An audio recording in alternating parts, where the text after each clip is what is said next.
it's medium. Paris, Macau. Okay.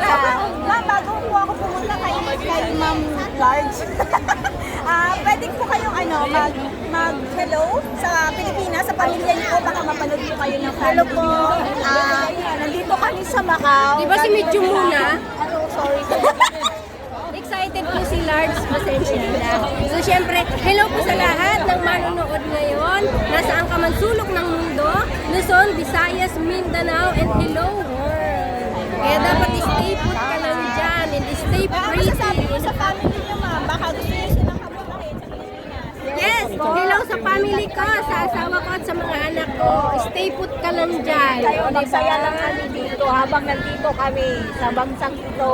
So dahil excited na si Large, tatransfer ko na sa kanya yung... Kasi sumisingit ako.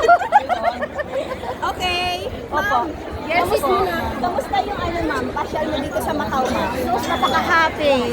Actually, second times ko dito nagpunta. Pero, 6 years ago, 8 years ago, I think.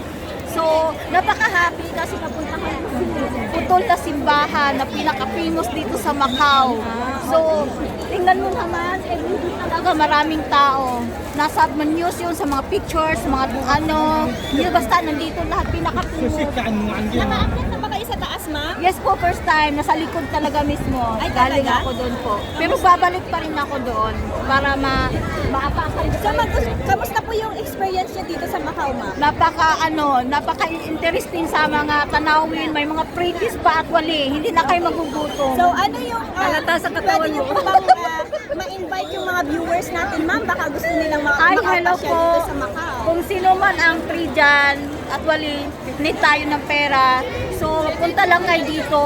Habang kaya pa ninyong mag-travel dito sa Macau or saang bansa, basta dito sa Macau ang ating magandang puntahan at mabisita nyo ang simbahan na ito. Ito ang famous sa dito na pinakasikat sa atin.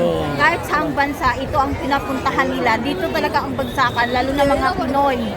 So, bago ko kayo pakawalan, ma'am, baka meron kayong gustong pasalamatan or kamustahin, rather, sa pamilya niyo po, pamilya sa Pilipinas po.